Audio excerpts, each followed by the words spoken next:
ये कहानी उस जमाने की है जब लोग सवारी के लिए घोड़े और बैल का इस्तेमाल किया करते थे।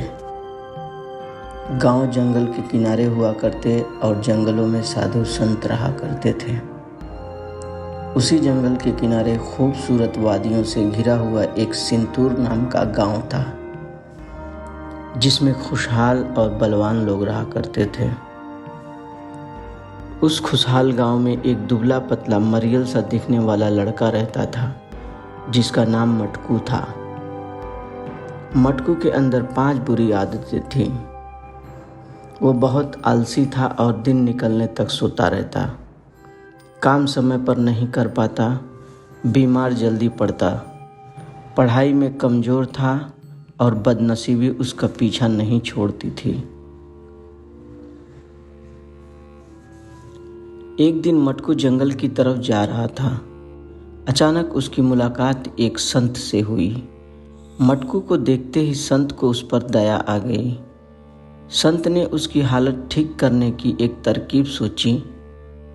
संत जी ने मटकू से कहा, तुम कल सुबह 5 बजे मेरे पास आ जाना। मैं तुम्हें एक दवा दूंगा जो तुम्हारी हालत बदल देगा। मटकू दवा का नाम सुनकर अगली सुबह जल्दी उठा और जंगल की तरफ चल दिया। जब मटकू जंगल के बीच पहुंचा तो उसको एक सोने का चमकता हुआ दरवाजा मिला, जिसकी चमक चारों तरफ फैल रही थी। मटकू ने ऐसा मंजर कभी नहीं देखा था।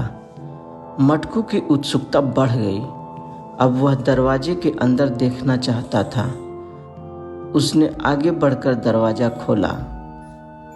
दरवाजा खोलते ही उसकी आंखें चमक गईं। वो क्या देखता है कि अंदर जन्नत जैसा नज़ारा है और कुछ लोग वादियों में काम कर रहे हैं और एक किनारे पर सुनहरा बिस्तर लगा हुआ है जो मखमल की तरह मुलायम है। मटकू बिस्तर पे जाकर सो जाता है।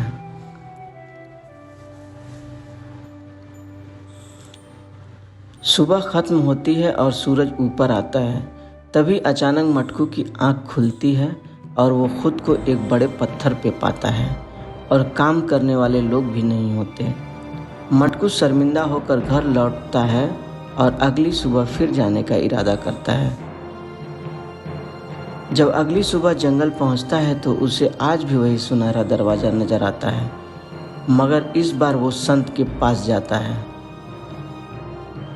जब मटकू संत के पास पहुंचता है तो संत जी से कहता है, लीजिए मैं आ गया, अब दीजिए मेरी दवा।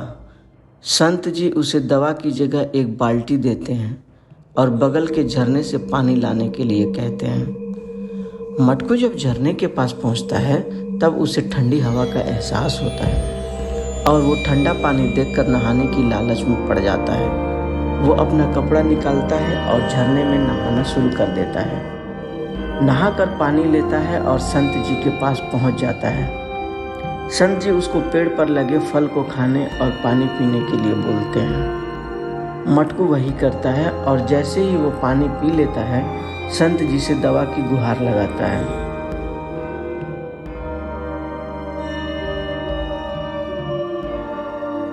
संत जी ने उसे समझाते हुए कहा, तुम्हारी सब परेशानी तुम्हारी देर तक सोने की वजह से है।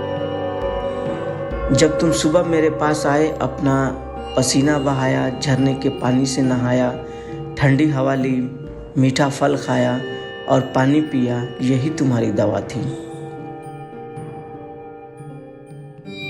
मटकू समझ गया, असली दवा सुबह उठने में है जो उसे मजबूत और तंदुरुस्त बनाती है। मगर वो अब तक सुनहरे दरवाजे का राज नहीं समझ सका था जो संत जी से पूछ बैठा उसके बारे में। संत जी ने कहा, हर सुबह सुनहरे दरवाजे का मौका सबको मिलता है। कुछ लोग काम करते हैं और कुछ लोग सोते हैं। जो काम करते हैं वो आगे बढ़ते हैं और जो सो जाता है वो हाथ मलता रहता है। सुबह 5 से 11 का वक्त जवानी की तरह होता है। जो इसका सही इस्तेमाल करता है उसका पूरा दिन अच्छा बन जाता है, जैसे जवानी का सही इस्तेमाल बुढ़ापे को सुनहरा करता है।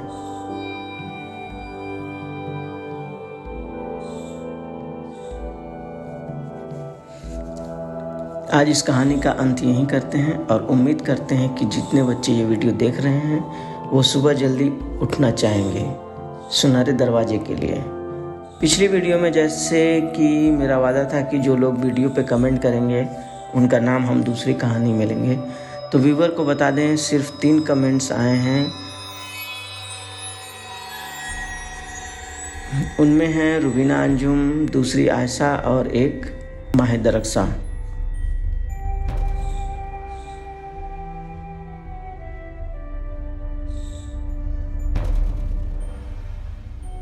सारे व्यूवर्स को एक मैसेज देना चाहते हैं कि हमारी कहानी 7 साल या उसके ऊपर के बच्चों के लिए होती है।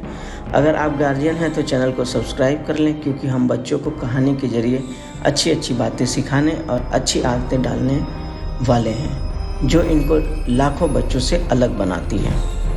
अगर आप भी अपने बच्चों के अंदर बदलाव चाहते हैं तो इस चैनल को सब्सक्राइब कर लें, ये आप ही के लिए है। और इस वीडियो को लाइक करना ना भूलें।